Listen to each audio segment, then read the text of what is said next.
अस्सलामुअलैकुम student. First year botany में हमने chapter number 4 the cell start कर दिया था। जो टॉपिक हमने लास्ट लेक्चर में कवर किया था वो था प्लाज्मा मेम्ब्रेन। आज जो है हम इसका लेक्चर नंबर 3 स्टार्ट करेंगे। लेक्चर नंबर 3 में जो टॉपिक्स हम कवर करेंगे वो हैं सेल वॉल, न्यूक्लियस और साइटोप्लाज्म। इन तीनों टॉपिक्स को हम आज के लेक्चर में कवर करेंगे। सबसे पहले हम सेल वॉल को पढ़ते हैं। सेल वॉल जो है वो आउटर कवरिंग होती है प्लांट सेल के अंदर। इसके साथ साथ ये जो है वो बैक्टीरिया में भी पाई जाती है, फंजाई में भी पाई जाती है और एल्गी में भी पाई जाती है। प्लांट के अंदर जो सेल वॉल होती है, ये जो आउटर कवरिंग है प्लाज्मा मेम्ब्रेन की एक्सटर्नल सरफेस पर मौजूद है, उसको सेल वॉल कहते हैं। प्लांट के अंदर ये जो सेल वॉल है ये सेलुलोज की बनी हुई है, और अगर हम बैक्टीरिया की बात करें तो उसके अंदर ये सेल वॉल जो है वो पेप्टाइडोग्लाइकेन के बनी हुई है। पेप्टाइडोग्लाइकेन जो है वो अमाइनो एसिड और प्रोटीन का मिक्सचर होता है। जबकि एल्गी की बात करें तो उसमें भी ये सेल वॉल सेलुलोज की बनी होती है, और फंजाई की बात करें तो उसके अंदर ये काइटिन की बनी होती है। तो केमिकल कंपोजिशन जो है वो सेल वॉल की डिफर करती है, मगर इन तमाम ऑर्गेनिजम्स में ये सेल वॉल मौजूद होती है। सेल वॉल क्या है? सेल वॉल जो है वो नॉन लिविंग कंपोनेंट है किसी भी सेल का। यानी एक बार अगर ये डिग्रेड हो जाए तो ये दोबारा से रीग्रो नहीं होता, सिक्रीटेड होता है और मेंटेन होता है लिविंग पोर्शन ऑफ सेल से, जिसको प्रोटोप्लाज्म कहते हैं। ये जो नज़र आ रही है आपको कवरिंग लेयर नज़र आ रही है, प्लाज्मा मेम्ब्रेन है। इसकी आउटर सरफेस पे जो एक लेयर नज़र आ रही है आपको, ये सेल वॉल है। सेल के अंदर हमने पढ़ा था कि न्यूक्लियस है, न्यूक्लियस के अंदर न्यूक्लियोप्लाज्म मौजूद होता है। अब इस न्यूक्लियस से लेकर सेल मेम्ब्रेन तक का जितना भी पोर्शन है ये तमाम का तमाम कहलाता है इसका साइटोप्लाज्म। अब ये न्यूक्लियोप्लाज्म और साइटोप्लाज्म दोनों ही फ्लूइड है। इस मेम्ब्रेन से लेकर इस मेम्ब्रेन तक का रीजन जिसके अंदर ये न्यूक्लियोप्लाज्म और साइटोप्लाज्म दोनों आ जाएं, इसको हम कहते हैं प्रोटोप्लाज्म। तो ये जो है वो प्रोटोप्लाज्म जो है वो सिक्रीट होता है और सेल मेम्ब्रेन के अराउंड जमा होने लगता है, और ये सेल वॉल की फॉर्मेशन करता है। इसके साथ साथ जो है कुछ ऑर्गेनेल्स जो हैं वो हेल्प करते हैं सेल वॉल की फॉर्मेशन में। जैसे हम मेम्ब्रेन बाउंड ऑर्गेनेल्स में पढ़ेंगे गोल्जी बॉडीज़। गोल्जी बॉडीज़ क्या करते हैं? ये सेल वॉल की फॉर्मेशन करवाते हैं प्लांट सेल के अंदर। सेल वॉल जो है वो टफ है और फ्लेक्सिबल इन नेचर है, यानी कि ये हार्ड है। इसके साथ साथ इसमें एबिलिटी है कि ये स्ट्रेच भी हो सकती है, फ्लेक्सिबल है। सेल वॉल प्रेजेंट होती है प्लांट सेल के अंदर आउटर साइड पर प्लाज्मा मेम्ब्रेन के। ये सेल मेम्ब्रेन है, इसकी आउटर कवरिंग जो है वो उसको हम सेल वॉल कह रहे हैं।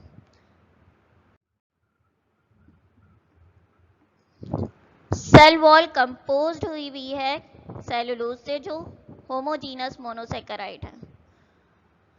सेलुलोज से मिलकर बनी है ये कवरिंग जो है वो सेल वॉल है, और इस कवरिंग को यानी सेल वॉल को जूम कर कर दिखाया गया है इस वाली डायग्राम के अंदर। तो ये जो सेलुलोज फिब्रिल्स है ये क्रिस और क्रॉस अरेंजमेंट में अरेंज हुए हैं, यानी ये इस पोजीशन में भी अरेंज है, इस पोजीशन में भी अरेंज है और इस पोजीशन में भी अरेंज है। इस पोजीशन को या इस अरेंजमेंट को क्रिस क्रॉस अरेंजमेंट कहते हैं। अब ये बहुत सारे सेलुलोज के फाइबर्स हैं, किसी एक फाइबर को हमने बड़ा करके देखा, तो ये सेलुलोज का एक बड़ा सा फाइब्रल है। हम कह रहे हैं कि ये होमोजीनस मोनोसेकेराइड से मिलके बना है। तो अगर इस एक फिब्रिल को उठाकर हम इसका इंटरनल स्टडी करें, इसके स्ट्रक्चर की, केमिकल कंपोजिशन की, तो हमें इस तरह की हेक्सागोनल रिंग्स नज़र आएंगी। बेसिकली ये जो हेक्सागोनल रिंग्स हैं ये ग्लूकोज की मिलकर बनी है। ग्लूकोज क्या है? ये एक मोनोसेकेराइड है। जब बहुत सारे मोनोसेकेराइड्स कंबाइन होते हैं तो ये एक बड़ी चेन बना लेते हैं और जिसको हम कहते हैं पॉलीसेकेराइड। तो ग्लूकोज की जो बहुत सारी यूनिट्स हैं ये आपस में कंबाइन होंगी। कंबाइन होने के बाद ये एक पॉलीमर बना लेंगे जिसको हम सेलुलोज कहते हैं। जब दो यूनिट्स कंबाइन होंगी तो यहाँ पर एक प्रोसेस होता है ज्वाइनिंग का जिसको कंडेंसेशन कहते हैं। इसको आप डिटेल में पढ़ेंगे बायोलॉजिकल मॉलिक्यूल्स के अंदर। तो सेलुलोज होमोजीनस मोनोसेकेराइड है, यानी बहुत सारी ग्लूकोज की यूनिट्स हैं जो कंबाइन हो गई हैं। कंबाइन होने के बाद उन्होंने एक पॉलीसेकेराइड बना लिया, यानी एक बहुत बड़ा सा मॉलिक्यूल बना लिया है और इसको हम पूरे स्ट्रक्चर को हम सेलुलोज कहते हैं। सेल वॉल के अंदर सेलुलोज के अलावा पेक्टिन सब्सटेंसेस होते हैं जो कि हेट्रोजीनस मोनोसेकेराइड हैं और इसके अलावा दूसरे कंपाउंड्स भी पाए जाते हैं। तो पहला जो हमने कंपोनेंट पढ़ लिया, कंपाउंड पढ़ लिया, वो सेलुलोज था।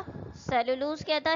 होमोजीनस मोनोसेकेराइड से मिलके बना है, यानी तमाम ग्लूकोज की यूनिट एक साथ कंबाइन हुई।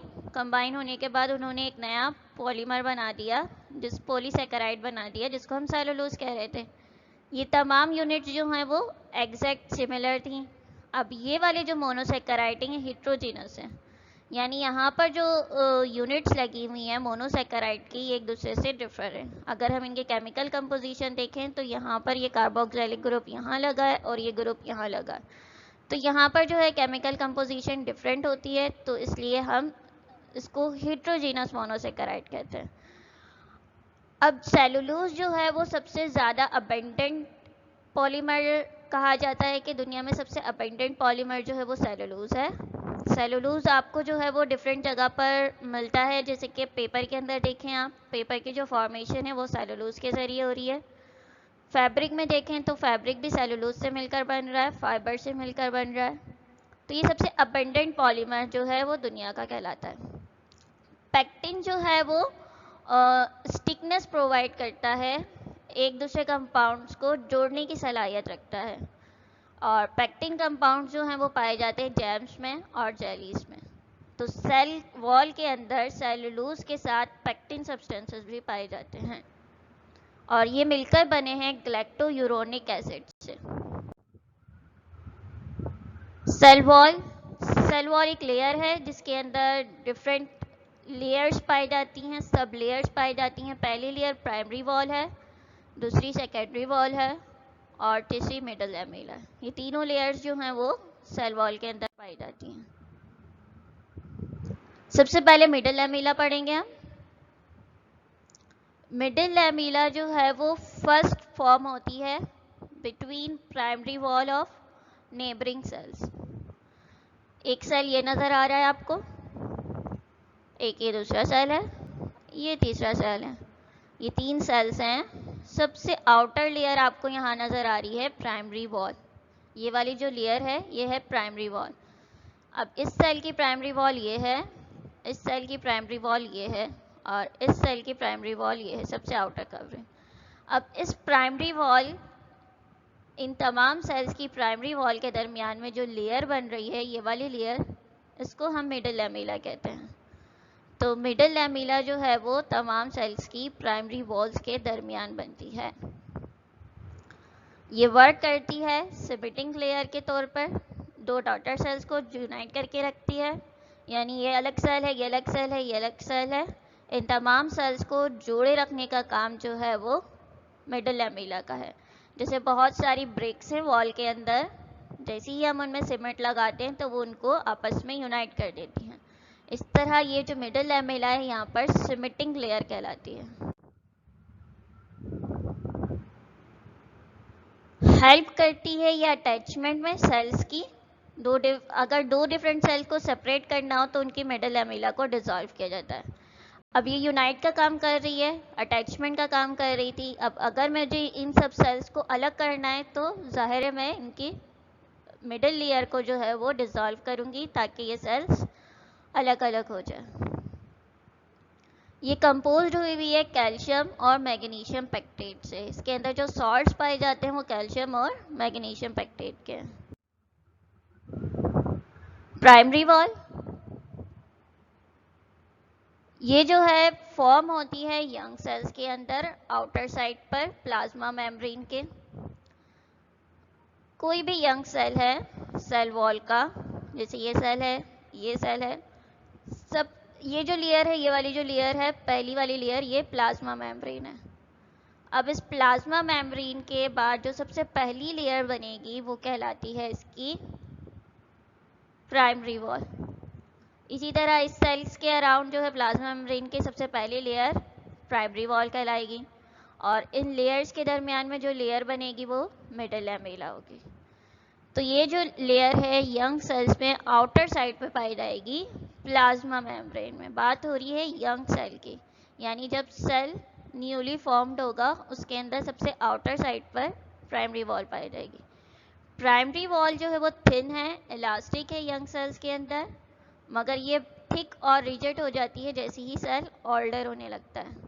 जब सेल यंगर होगा तो थिन और इलास्टिक होगी, जैसे ही सेल मैच्योर होता जाएगा तो केमिकल कंपाउंड इसके अंदर डिपॉजिट होते जाएंगे और ये थिक और रिजिड बनना शुरू हो जाएगी।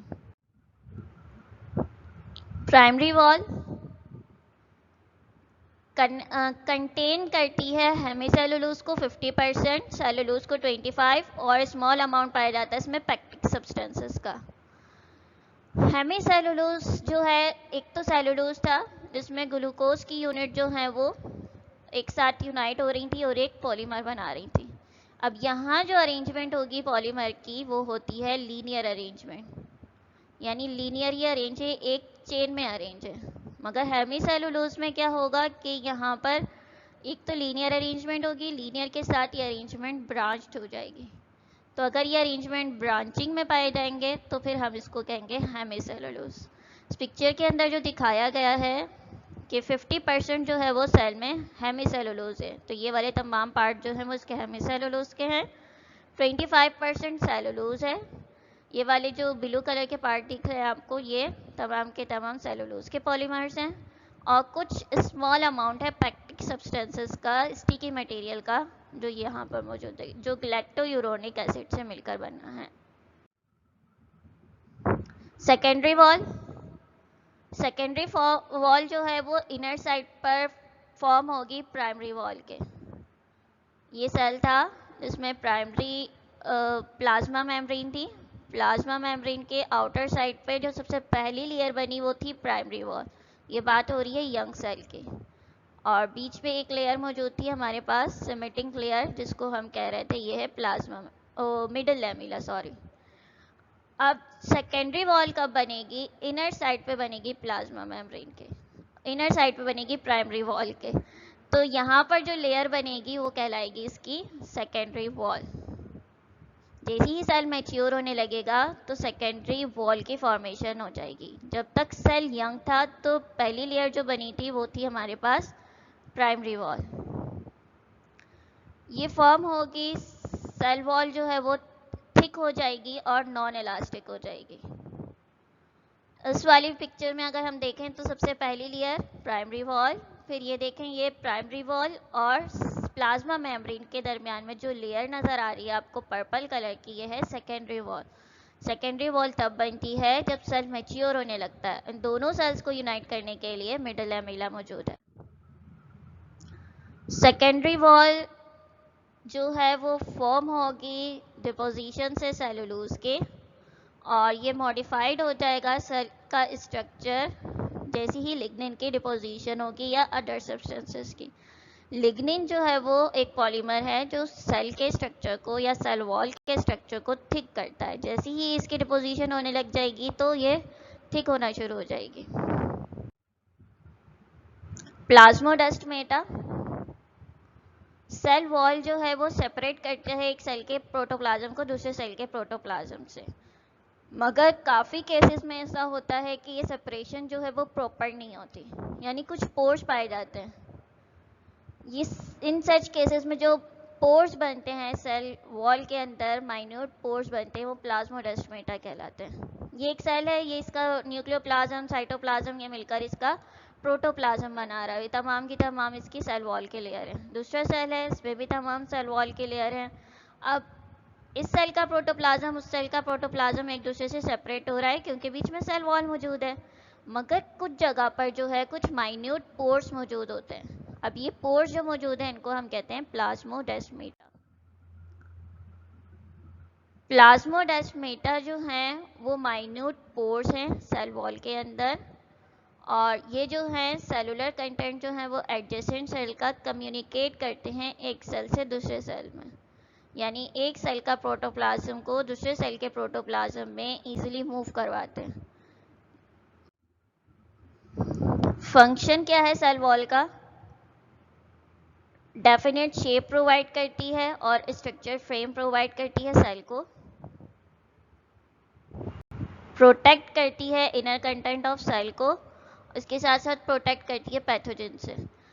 फर्स्ट लाइन ऑफ डिफेंस के तौर पर एक्ट करती है। जैसे ही कोई पैथोजन जो है वो आकर अटैक करता है प्लांट सेल के ऊपर, तो ये फर्स्ट लाइन ऑफ डिफेंस के तौर पर एक्ट करती है और उस पैथोजन को के इफेक्ट को डिस्ट्रॉय करती है। इसके साथ साथ इनर सेल के अंदर जितना भी इनर कंटेंट है उसको प्रोटेक्ट करेगी। मैकेनिकल सपोर्ट प्रोवाइड करेगी सेल को, चूँकि हमने पढ़ा कि इसके अंदर पेक्टिन है, लिग्निन कंपाउंड की फॉर्मेशन हो जाती है सेकेंडरी वॉल में, तो ये मैकेनिकल सपोर्ट प्रोवाइड करती है, सेल को हार्ड बना देती है। टर्गर प्रेशर को मेंटेन करेगी। ये वैक्यूल नज़र आ रहा है आपको सेल के अंदर, बड़ा सा सेल वॉल है और इनर साइड पे प्लाज्मा मेम्ब्रेन है। जब भी सेल के अंदर वाटर की एंट्री होगी तो ये वैक्यूल जो है इसके अंदर वाटर जो है वो मूव करने लग जाएगा, इसके अंदर आकर स्टोर हो जाएगा वाटर। जब स्टोर हो जाएगा वैक्यूल के अंदर तो इसका साइज़ बढ़ जाएगा। जब ये साइज़ बढ़ जाएगा तो ये वॉल के ऊपर प्रेशर डेवलप करेगा। ये जो प्रेशर डेवलप करेगा वैक्यूल अपने साइज़ के बढ़ने की वजह से, इस प्रेशर को कहते हैं टर्गर प्रेशर। ये टर्गर प्रेशर जो है वो हेल्प करता है सेल को एक स्पेसिफिक शेप प्रोवाइड करेगा, इसके साथ साथ जो है वो सेल को ब्रस्ट होने से बचाएगा। फंक्शंस को मज़ीद स्टडी करेंगे। परमिएबल मेम्ब्रेन है और हेल्प करती है डिफ्यूजन में, एब्जॉर्प्शन में मिनरल्स और सोल्यूट की सेल के अंदर रूट हेयर्स के ज़रिए। परमिएबल मेम्ब्रेन है, लास्ट लेक्चर में हमने पढ़ा था डिफ्यूजन के, जहाँ पर सब्सटेंसेस की मूवमेंट होती है हायर कंसंट्रेशन से लेकर लोअर कंसंट्रेशन की तरफ। तो जब भी आप प्लांट को जो है वो वाटर डालते हैं तो ये इसकी हायर कंसंट्रेशन होती है, और ये प्लांट के अंदर मूव कर रहा है ये इसकी लोअर कंसंट्रेशन है। तो रूट के अंदर परमिएबल मेम्ब्रेन है, सेल वॉल है जो परमिएबल है और ये अलाउ कर रही है वाटर को मूव कर रही है, और रूट हेयर के ज़रिए ये इसके डिफरेंट पार्ट तक जा रहा है।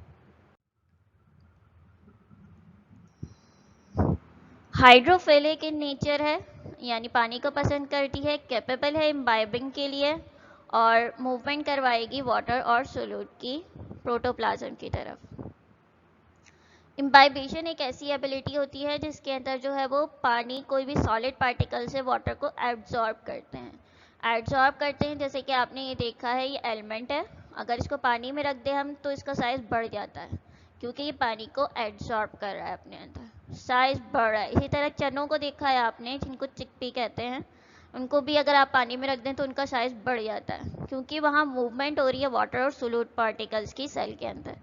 तो हाइड्रोफिलिक नेचर है, वाटर लविंग सब्सटेंसेस को पसंद करती है। अब जो टॉपिक पढ़ेंगे वो है हम न्यूक्लियस। न्यूक्लियस को सबसे पहले जो है डिस्कवर्ड किया था रॉबर्ट ब्राउन ने 1831 के अंदर। रॉबर्ट ब्राउन एक साइंटिस्ट था, उसने सबसे पहले ऑर्किड सेल्स के अंदर देखा कि एक राउंडेड सी बॉडी है और उस बॉडी को उसने न्यूक्लियस का नाम दे दिया। इम्पॉर्टेंट और प्रोमिनेंट पार्ट है किसी भी सेल का जो कंट्रोल करता है इसकी तमाम एक्टिविटीज़ को। सेल के अंदर इम्पॉर्टेंट पार्ट है, न्यूक्लियर मटेरियल बन रहा है इसके अंदर, प्रोटीन सिंथेसिस की फॉर्मेशन हो रही है और तमाम डिफरेंट एक्टिविटीज़ को उसकी कंट्रोल करेगा। साइज वेरी करता है 2 to 25 माइक्रोन मीटर तक। न्यूक्लियस स्फेरिकल और ओवल शेप का है और लोकेटेड करता है सेंटर में एनिमल सेल के, जबकि प्लांट सेल के अंदर ये जो है वो इनर साइड की तरफ पाया जाता है। ये प्लांट सेल है, प्लांट सेल में देखेंगे इनर साइड पे पाया जा रहा है, मतलब क्लोज टू है सेल वॉल और सेल मेम्ब्रेन के, और एनिमल सेल के अंदर ये सेंट्रल रीजन में पाया जाएगा। स्ट्रक्चर न्यूक्लियस का, न्यूक्लियर इन्वेलप मौजूद है, न्यूक्लियोप्लाज्म मौजूद है और न्यूक्लियोलस मौजूद है। ये तीनों चीज़ें मिलकर जो है वो न्यूक्लियस का स्ट्रक्चर बना रही हैं। स्ट्रक्चर को डिटेल में देखते हैं हम। सबसे पहले न्यूक्लियर इन्वेलप। ये जो है न्यूक्लियर इन्वेलप थिन मेम्ब्रेन है, जिसको हम न्यूक्लियर मेम्ब्रेन भी कहते हैं। ये जो न्यूक्लियर इन्वेलप है ये एक मेम्ब्रेन है जो पूरे न्यूक्लियस के अराउंड में सराउंड कर रही है। थिन मेम्ब्रेन है ये सेपरेट कर रही है साइटोप्लाज्म को ग्रेन्युलर सब्सटेंसेस से, यानी न्यूक्लियस के न्यूक्लियोप्लाज्म से। अब न्यूक्लियस के अंदर जो फ्लूइड है वो कहलाता है इसका न्यूक्लियोप्लाज्म। सेल के अंदर न्यूक्लियस के बाहर जितना भी फ्लूइड है वो तमाम का तमाम कहलाएगा साइटोप्लाज्म। तो ये जो है वो प्रोटेक्ट कर रही है, सेपरेट कर रही है दोनों फ्लूइड को मिक्स होने से।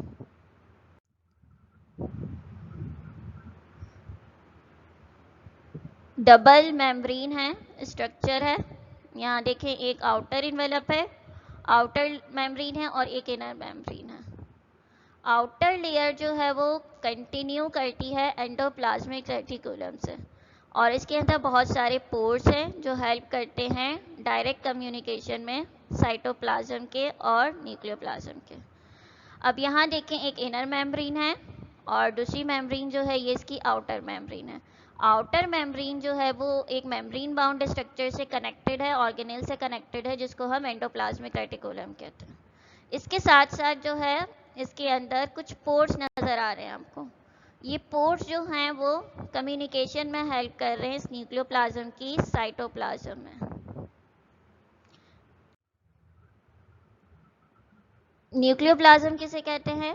न्यूक्लियस जो है वो फिल्ड हुआ है प्रोटीन रिच सब्सटेंसेस से, जिसको न्यूक्लियोप्लाज्म या कैरियोलिम्ब भी कहते हैं। ये नाम भी आप इसका याद रखिएगा, हो सकता है एमसीक्यूज में पूछ लें। ये जो डार्कर रीजन नज़र आ रहा है आपको, ये प्रोटीन रिच सब्सटेंसेस से मिलकर बना है, इसको न्यूक्लियोप्लाज्म या कैरियोलिम्ब कहते हैं। ग्रेन्युलर नेचर है, डेंस है साइटोप्लाज्म के मुकाबले में।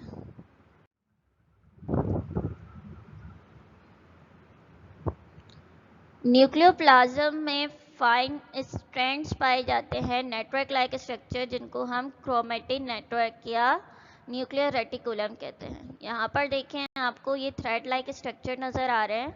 ये थ्रेड लाइक स्ट्रक्चर जो हैं वो इसका क्रोमेटिन नेटवर्क बना रहे हैं, जो बाद में कंडेंस होने के बाद क्रोमोसोम्स की फॉर्मेशन करते हैं, और इसको न्यूक्लियर रेटिकुलम भी कहते हैं। क्रोमेटिन नेटवर्क जो है वो कंपोज हुआ है डीऑक्सी राइबोन्यूक्लिक एसिड और प्रोटीन से। डीऑक्सी राइबोन्यूक्लिक एसिड बेसिकली जो है वो डीएनए है, जो कि डबल स्टैंडर्ड स्ट्रक्चर पर कंप्राइज होता है और इसके साथ साथ प्रोटीन से मिलकर बना है। इस डीएनए के अंदर भी कुछ प्रोटीन्स पाई जाती हैं जिनको न्यूक्लियोसोम्स कहते हैं, जिनके साथ ये डीएनए जो है वो रैप हुआ होता है। इस डिटेल स्ट्रक्चर को आप सेकेंड ईयर में पढ़ेंगे।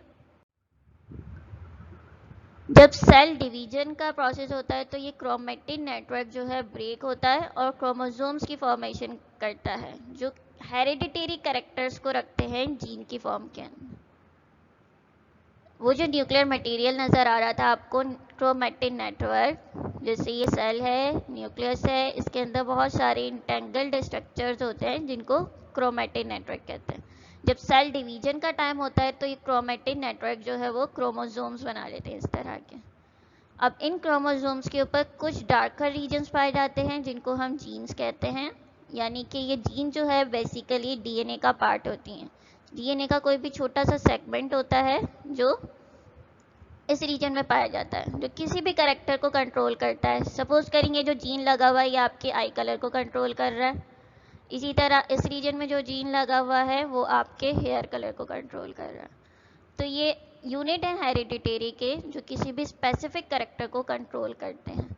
नंबर ऑफ क्रोमोसोम वेरी करता है स्पीशी टू स्पीशी, यानी हर स्पीशी के अंदर डिफरेंट नंबर है क्रोमोसोम्स के। ह्यूमन के अंदर 46 क्रोमोसोम हैं, फ्रूट फ्लाई के अंदर 8 हैं, कॉर्न के अंदर 20 क्रोमोसोम हैं। तमाम ऑर्गेनिजम्स के अंदर डिफरेंट नंबर है इनके क्रोमोसोम्स के। हर क्रोमोसोम जो है वो 2 पार्ट्स पर कंप्राइज है, एक तो सेंट्रोमियर है उसका, दूसरा क्रोमेटाइड है।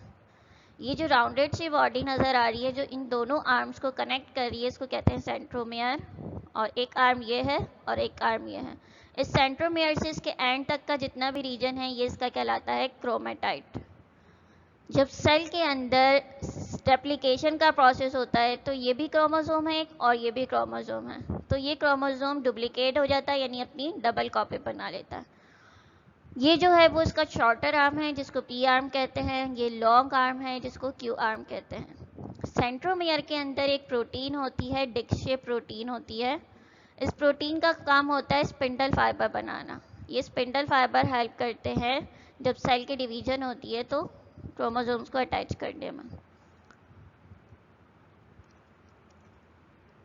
क्रोमेटाइड्स जो हैं वो थ्रेड लाइक स्ट्रक्चर्स हैं जो कि अटैच हुए हैं एक साथ एक स्मॉल राउंडेड बॉडी से, जिसको हम सेंट्रोमियर कहते हैं। ये वो सेंट्रोमियर है जिससे ये दोनों थ्रेड लाइक स्ट्रक्चर या इसके आर्म अटैच हुए हैं। क्लासिफिकेशन है क्रोमोसोम्स की on the basis of position of centromere, यानी वो जो राउंडेड सा स्ट्रक्चर था उसकी पोजीशन के अकॉर्डिंग डिफरेंट टाइप्स हैं इनकी। सबसे पहली मेटासेंट्रिक है, ये राउंडेड स्ट्रक्चर है इसका सेंट्रोमियर और ये दोनों इसके आर्म्स हैं। अगर ये जो सेंट्रोमियर है सेंटर की पोजीशन में मौजूद होगा तो हम इसको मेटासेंट्रिक कहेंगे। अगर ये सेंटर से थोड़ा सा दूर चला जाए, जैसे यहाँ सेंटर था, सेंटर से थोड़ा सा स्लाइटली अवे चला जाए तो इस तरह के टाइप को हम कहते हैं सब मेटासेंट्रिक।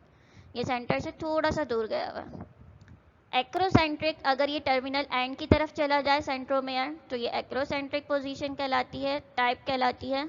और टीलोसेंट्रिक के अंदर इसका एक ही आर्म पाया जाता है और सेंट्रोमियर टॉप पोजीशन पर मौजूद होते हैं। तो इन सेंट्रोमियर की बेसिस के पोजीशन पे इनकी 4 टाइप्स हो गई। पहली में जो है सेंटर में मौजूद है, सेंटर से थोड़ा सा दूर चला गया तो सब मेटासेंट्रिक, टर्मिनल एंड पे आ गया तो एक्रोसेंट्रिक और बिल्कुल टॉप पे आ गया तो टीलोसेंट्रिक। न्यूक्लियोलस, न्यूक्लियस के अंदर एक या एक से ज़्यादा ग्लोब्यूलर बॉडी मौजूद होती है जिसको न्यूक्लियोलस कहते हैं। तो ये डेंस बॉडी जो नज़र आ रही है तमाम की तमाम न्यूक्लियोलस है। ये प्रोटीन और आरएनए पे कंप्राइज होती है। बेसिकली न्यूक्लियोलस का जो फंक्शन होता है वो राइबोसोम्स की फॉर्मेशन करवाना होता है। और राइबोसोम्स को आपने पढ़ा होगा कि प्रोटीन फैक्ट्री है किसी भी सेल की जो प्रोटीन की फॉर्मेशन में हेल्प करती हैं। जब सेल डिवीजन का टाइम होता है तो ये न्यूक्लियोलस डिसअपेयर हो जाता है और रीअपेयर हो जाता है डॉटर सेल के अंदर। फंक्शन जो है वो न्यूक्लियोलस का राइबोसोम्स की फॉर्मेशन करवाना है। सेल डिवीजन है, माइटोसिस आपने 9th क्लास में भी पढ़ा होगा कि डिफरेंट फेजेस है, इंटरफेज है, प्रोफेज है, मेटाफेज है, एनाफेज है, टीलोफेज है। इंटरफेज प्रोफेज के अंदर जो है वो क्या चेंजेस आएंगी कि जो इसका न्यूक्लियर इन्वेलप है, यहाँ पर ये क्रोमेटिन नेटवर्क मौजूद है और यहाँ पर न्यूक्लियोलस मौजूद है। ये जो न्यूक्लियर इन्वेलप है ये इसका ब्रेक हो जाएगा प्रोफेज के अंदर और ये जो न्यूक्लियोलस है ये इसका डिसअपेयर हो जाएगा। यहाँ देखें न्यूक्लियर इन्वेलप डिसअपेयर हो गया और साथ में यहाँ पर एक राउंडेड बॉडी होती है जिसको न्यूक्लियोलस कहते हैं। ये न्यूक्लियोलस जो है यहाँ पर डिसअपेयर हो गए। जब टीलोफेज का फेज आता है तो ये न्यूक्लियर इन्वेलप भी दोबारा से आ जाता है और ये न्यूक्लियोलस भी दोबारा से बनने लग जाता है। राइबोसोम्स की फॉर्मेशन करवाएगा तो ये हेल्प करेगा प्रोटीन सिंथेसिस में। फंक्शंस क्या हैं न्यूक्लियस के? न्यूक्लियस कंट्रोल करता है तमाम वाइटल एक्टिविटीज़ को सेल की, इसीलिए कंसीडर करा जाता है brain of the cell. Chromosomes जो है वो ट्रांसफ़र करता है हेरिडिटेरी कैरेक्टर के ज़रिए, हेरिडिटेरी कैरेक्टर को ट्रांसफ़र करता है पेरेंट्स से ऑफस्प्रिंग के ज़रिए। क्रोमोसोम्स में मैंने बताया जैसे आपको जीन्स हैं, जीन्स जो हैं वो किसी पार्ट है किसी भी डीएनए का। अब ये जो जीन है स्पेसिफिक यूनिट है हेरिडिटेरी की, आपकी किसी एक कैरेक्टर को कंट्रोल कर रही हैं, जैसे आई कलर को कंट्रोल कर रही हैं। तो ये आई कलर जो है, अगर आपके पेरेंट्स का आई कलर ब्लैक है और आपका भी कलर ब्लैक है आई का तो ये आपको आपके पेरेंट्स से मिला है, तो ये हेरिडिटरी कैरेक्टर्स को कंट्रोल करता है क्रोमोसोम्स के ज़रिए। न्यूक्लियर मटेरियल डुप्लीकेट हुआ, डुप्लीकेट होने के बाद 2 सेल्स में डिवाइड हुआ और एग्जैक्ट कॉपी ट्रांसफ़र हो गई आपके डॉटर सेल्स के अंदर। फंक्शन क्या है? टेक पार्ट करता है डिवीजन और रिप्रोडक्शन में। इसके साथ जो है वो डीएनए और आरएनए को प्रोड्यूस करता है। सेल के अंदर जो है वो डबल स्टैंडर्ड स्ट्रक्चर मौजूद है डीएनए का। जब प्रोटीन सिंथेसिस का टाइम आता है तो न्यूक्लियस से लेकर साइटोप्लाज्म के अंदर मूव करता है ये डीएनए, और ये जो है वो सिंगल स्टैंडर्ड स्ट्रक्चर में कन्वर्ट हो जाता है जिसको हम कहते हैं एमआरएनए।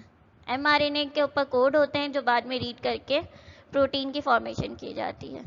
ये इस तरह करके डीएनए खुल जाएगा, और खुलने के बाद जो है वो एक एंजाइम होता है जो पॉलीमरेज इसको अनवाइंड करता है। अनवाइंड करने के बाद ये मैसेंजर आरएनए की फॉर्मेशन करवाता है। ये मैसेंजर आरएनए जो है वो न्यूक्लियस से मूव करता हुआ साइटोप्लाज्म में आता है। साइटोप्लाज्म में आएगा तो वहाँ पर ये प्रोटीन की फॉर्मेशन करवाएगा।